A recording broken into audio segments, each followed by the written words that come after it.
7 tanda jantungmu itu sudah lelah. Halo semuanya, dengan Dr. Erta, spesialis jantung dan pembuluh darah dari Klinik Kera. Kali ini, saya ingin mengajak Anda memahami bagaimana sebenarnya tubuh itu memberi sinyal ketika jantung itu mulai kelelahan. Banyak orang tidak sadar bahwa gejalanya itu muncul bertahap dan sangat runut ya, dari yang awalnya itu ringan sampai akhirnya berat sekali.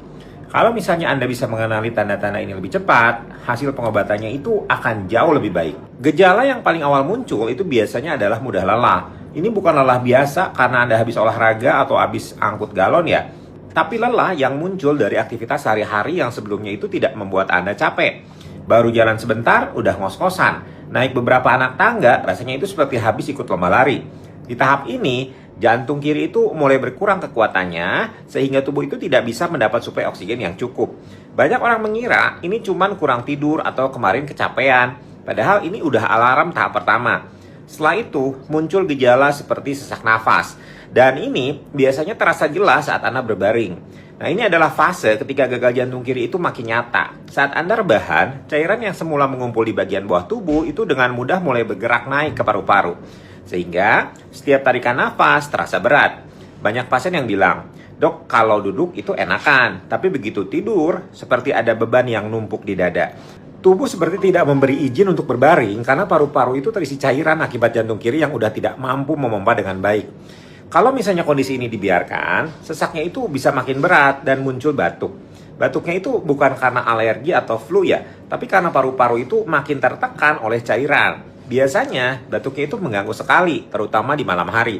Ada pasien yang setiap malam itu terbangun karena merasa seperti tenggelam dari dalam tubuhnya sendiri.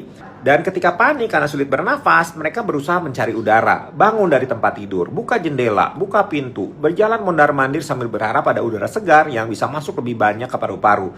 Itu sebenarnya adalah refleks tubuh yang sedang berjuang mencari posisi agar bisa bernafas lebih lega. Jika misalnya jantung kiri ini tidak ditangani, beban jantung itu akan terus meningkat sampai akhirnya mempengaruhi jantung kanan. Di tahap inilah gejalanya mulai bergeser, bukan hanya terasa sesak, tapi mulai terlihat ada pembengkakan di beberapa bagian tubuh. Jantung kanan yang bertugas menerima aliran darah balik dari seluruh tubuh dan memompakannya masuk ke paru-paru, itu kalau fungsinya melemah, darah yang harusnya masuk ke paru-paru jadi terhambat. Akibatnya, cairan itu numpuk di jaringan tubuh. Yang terlihat pertama itu biasanya adalah bengkak di pergelangan kaki atau di betis. Bagi sebagian pasien, bengkaknya itu halus. Tapi ada juga yang besar sekali, hingga kalau misalnya ditekan jarinya, bekasnya itu tidak langsung hilang. Bahkan bisa bertahan lama seperti kasur busa.